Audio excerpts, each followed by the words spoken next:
Hi, I'm Lotharian. Joining me today is John Podesta. In this video, I'm going to share with you one of the guillotine defenses that we practice in full circle on East Amano.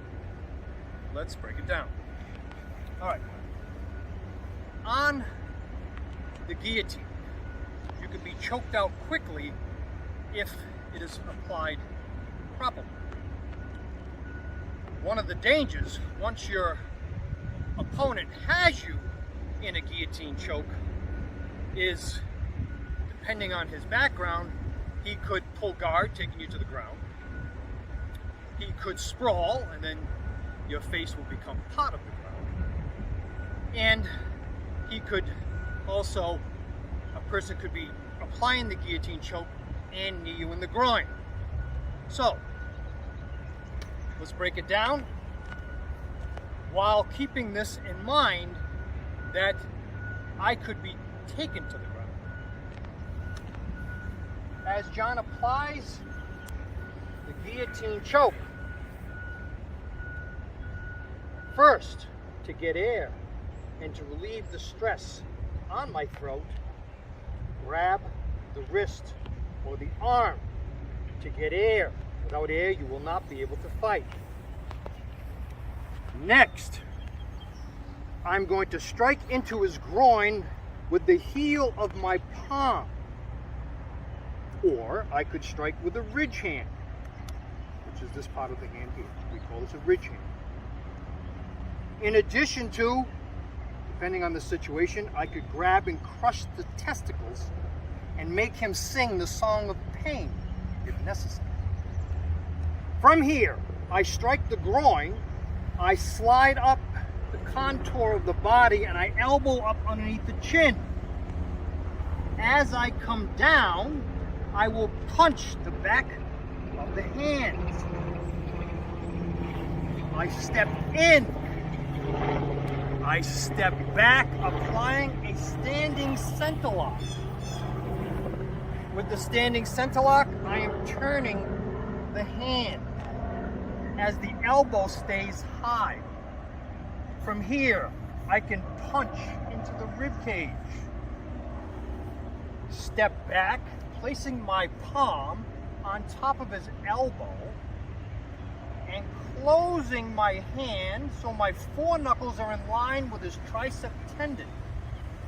From here, applying pressure to the tricep tendon, either straight down or side to side grinding, I can take him straight to the ground face first. If I don't want to take him to the ground face first, I could kick if necessary. Let's look at it again from another angle. So, John grabs me in a guillotine choke. Now this could be a snap down. This is what we call a snap down. He's going to pull down and pull me into the guillotine choke. It could come from, you're in a fight, someone knees you in the groin or kicks you into the body and you buckle, which sets you up for them to grab you into a guillotine choke. He applies the guillotine choke. Remember, I have to grab onto the wrist first. I need air. Take the pressure off your throat. Strike into the groin as many times as necessary, using what tool you choose. I can crush. I slide up the contour of the body, elbowing under the chin. I punch the back of the hand. I step in and I step back, applying a standing centerlock. It would be easy to break his wrist if necessary. I can punch the ribs. And I can step back and apply a tricep tendon arm bar and drag him face first to the ground, or kick him in the face, depending on the situation. Now, another thing I noticed that is very important, that could be a game changer, John has a pocket.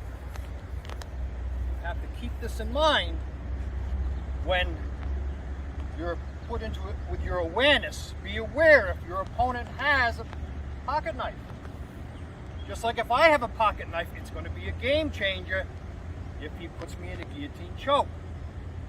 I see that he has a pocket knife, so as he grabs me in that guillotine choke, I'm turning around this way here, and I see that he has a pocket knife.